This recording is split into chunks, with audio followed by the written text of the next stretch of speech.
G'day and welcome to the Inforunners. I'm XKit. Today I'm joined by Osiris. Now, some of you might have noticed that we recorded this earlier and my sound stuffed up. And so basically we've got to re-record it, and I love doing that. It's really fun. No, it's not. But the Patreons get another free recording, so that's good for them. But I'm joined by Osiris today. Last time we had Dyson and Edison, and unfortunately my sound stuffed up, and that is the nature of how things go sometimes. So as I said, we're redoing it. So we get another perspective today, and if I get enough requests, I might upload it without my sound, just so you can get Dyson and Edison's perspective. But we'll see how that goes. So Edison also did his probationary one on that, but we'll probably get him to do another one as well.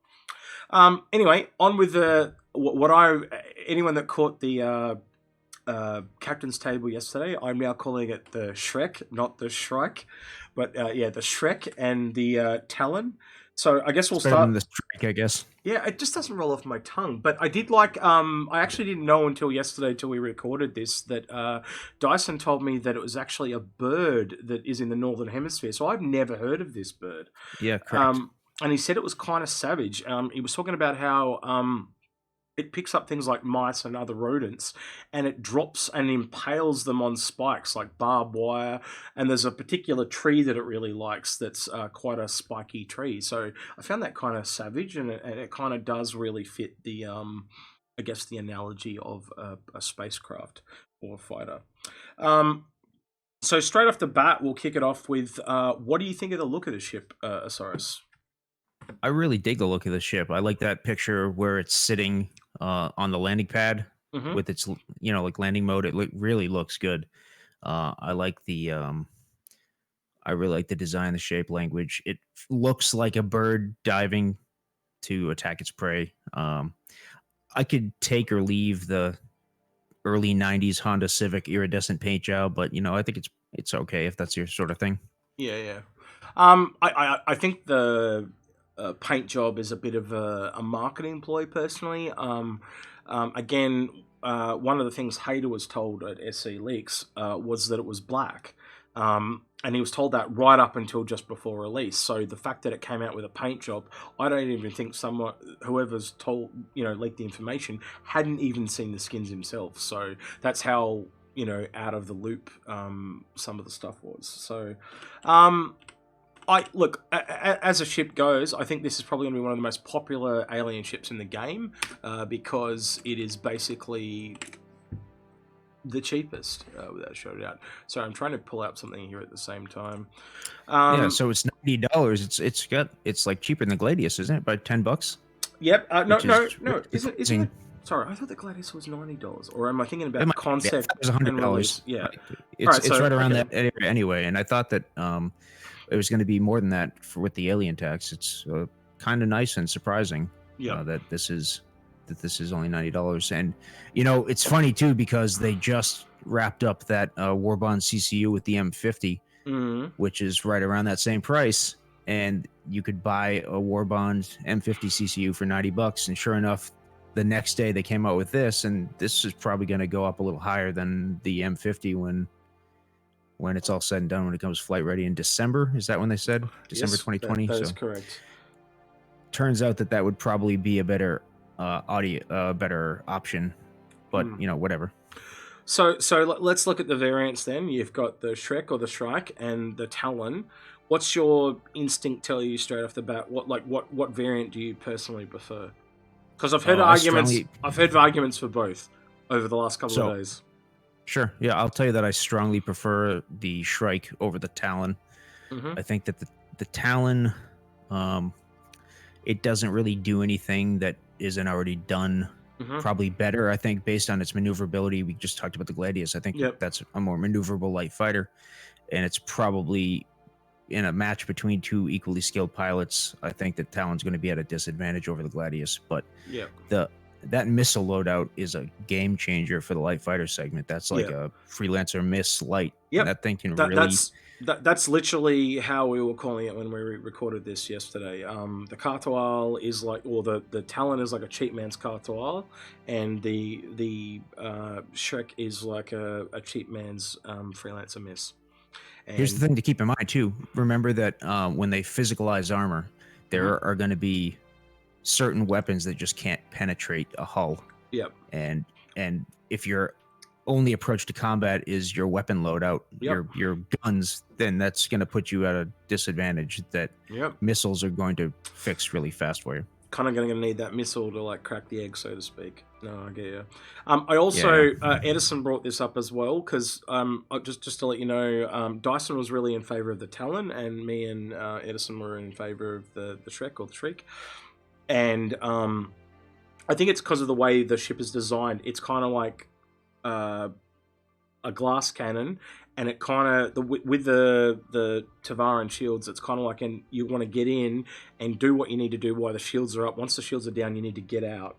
And so basically, that it gives you that attack, almost like a hurricane, with the in and out type of mentality. And when you think about the loadout, the ability just to let all those missiles go and then leave. That sounds way more like the Shriek than the Talon. The Talon, when you've got a normal gun loader, is like a hang around, and it is a little bit like the Banu Defender in that regard. And I would actually say, with its gun loadout and its shields, it's probably closer to the Banu Defender than to the Kartawal. The Kartawal has the movement, and I think this will probably move a little bit more like the Banu Defender. That's just my personal 2 cents. What are your thoughts, real quick? Closer to the Banu Defender or closer to the Kartawal? If you in movement and armor and shields term is what I'm trying to get across there. I think that performance-wise is going to be closer to the Defender. I think that the Kartawal, the Xi'an ships in general, I think are going to be a totally unique sort of experience when the final iteration of flight gets implemented. And we talked about this a little before we went live, but I really see the Kartawal as a ship that's going to fly circles around similar light fighters, but that's a different subject for a different episode, I guess. Well, it kind of does relate because it has been compared a lot, the Talon to the Kartawal, so it is kind of relevant. But we'll talk about that in a little bit when we compare it to some other ships. So we'll move on now to some more unique things to this vehicle. So a big one that came up when we did our speculation yesterday was the ejection pods, and its survivability in space. Now, I don't know if you've personally, Osiris, had time to be in space since the survival type mechanics came on board, but you start dying fairly quickly because it's very cold. And if you've only got a flight suit on, you can probably survive 15-20 minutes, and that's it. So it's quite a short amount of time. But because this is like an ejection pod, you can kind of think of it like on the Warden not Sentinel. It's going to come to me. Warden is that life pod that you have there. So when you eject, it increases your survivability, and I think that is one thing that this ship really does have that is unique, is that survivability. But it also lends credence to the fact that it really is a glass cannon. They are expecting you to be ejecting a lot, in my book. Well, think about that. CIG does this a lot. Like they'll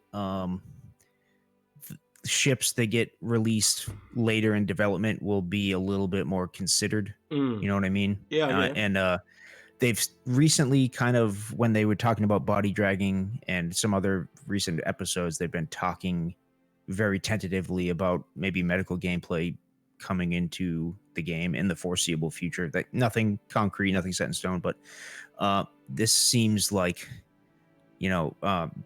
really, to your point about the survival mechanics in space, it seems like they designed this with some consideration to search and rescue in mind. No, I'll give you that. Yeah, 100%. So, correct me if I'm wrong, but isn't this the smallest ship with an ejection pod?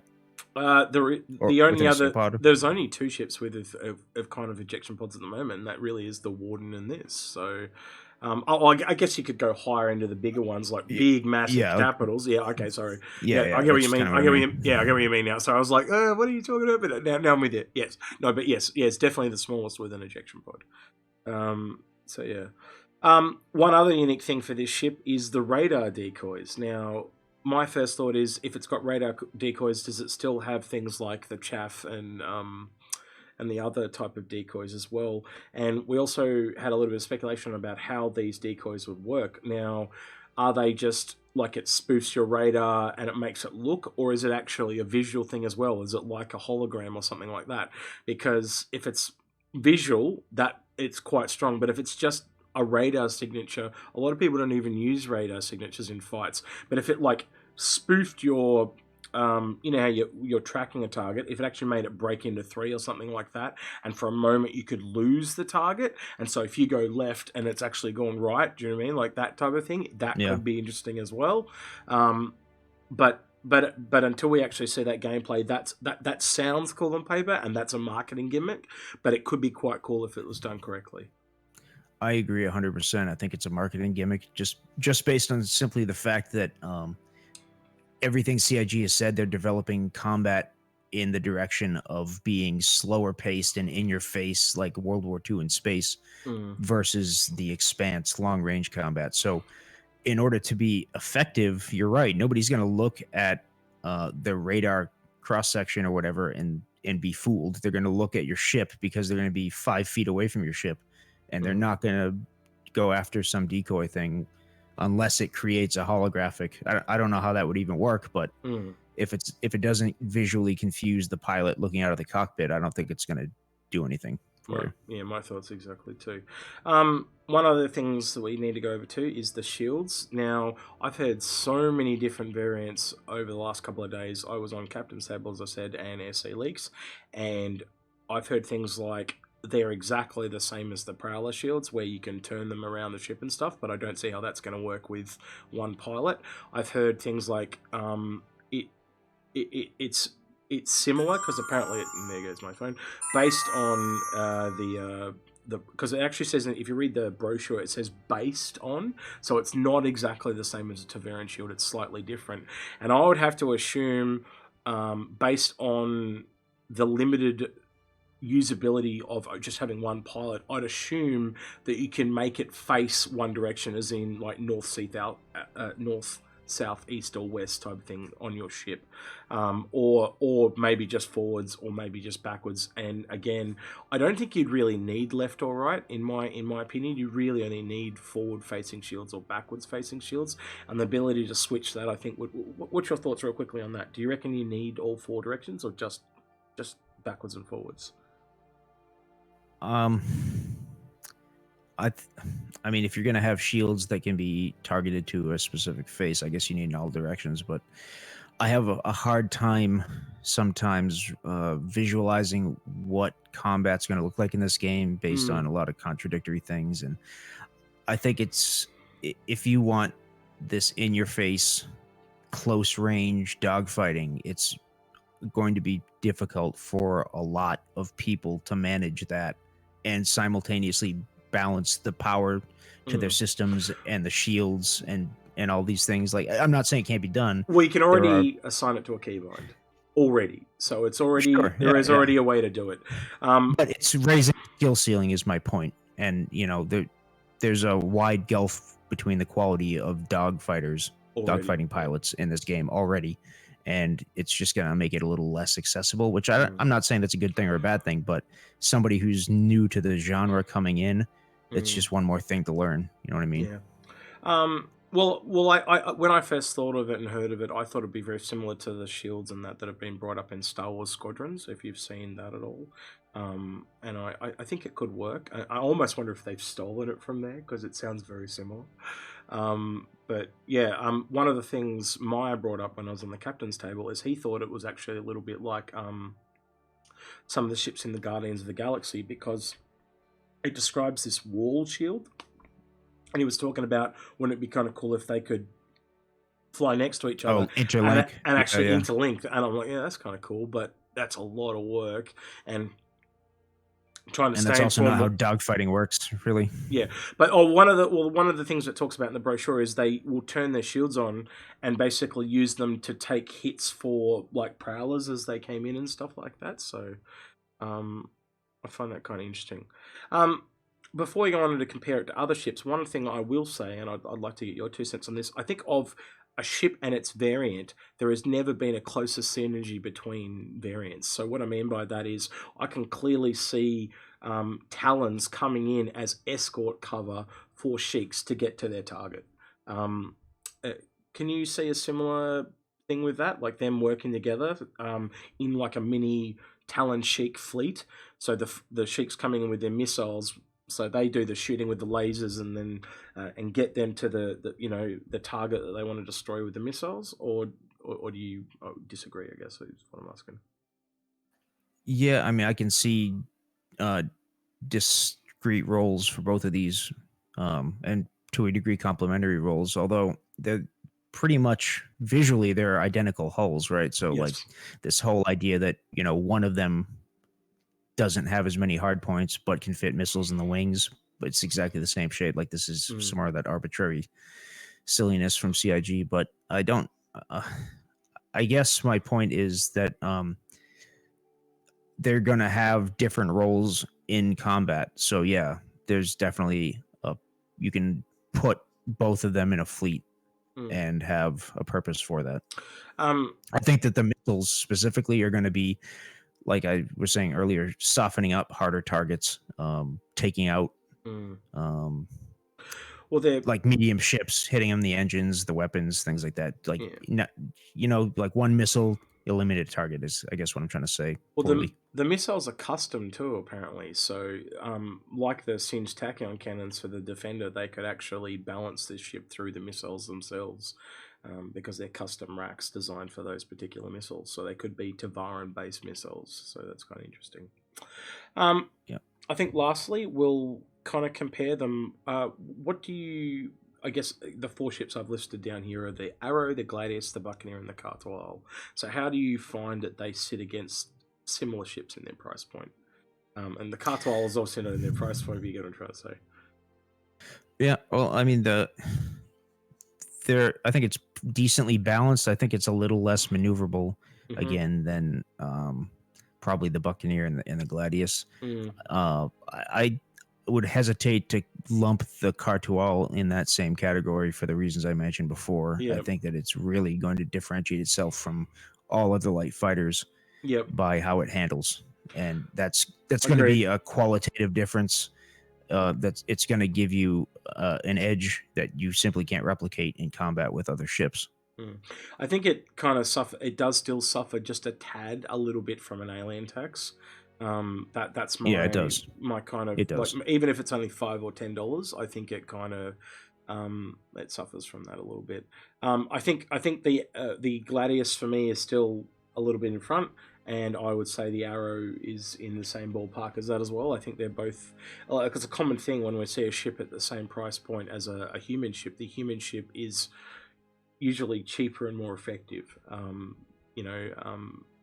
And that's kind of sad. And to give an example of that, the Prowler at the moment, it's equivalent to an $150 to $180 ship in game. Oh, sorry, $180 to $230 ship in game. So that thing is literally $200 more expensive than it should be. Which that's the rule of cool for you.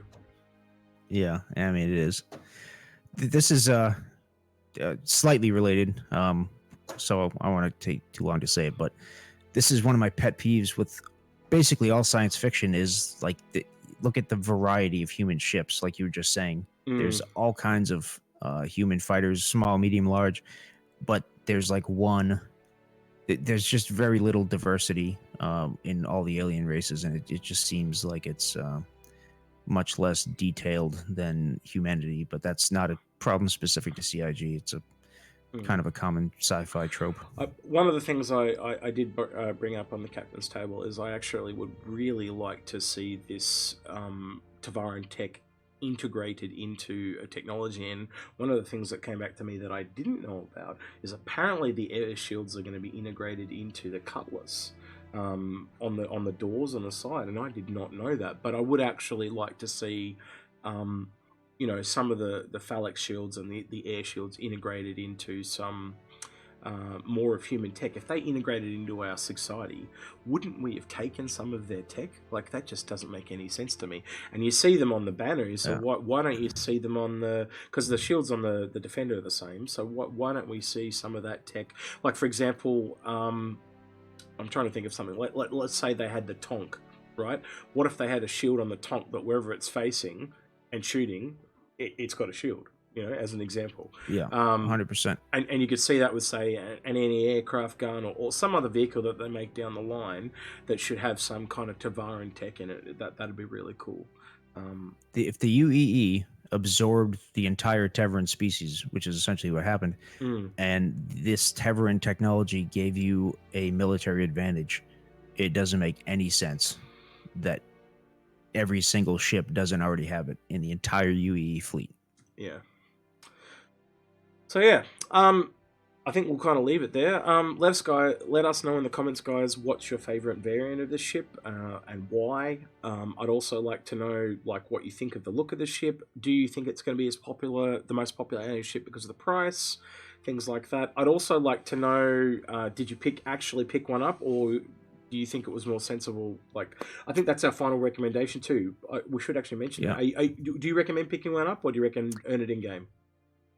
I recommend earning it in game for the same reasons we always go with for fighters. But I mean, this is definitely one of the Shrike is one of the first ships I think I'm going to plan to earn in game.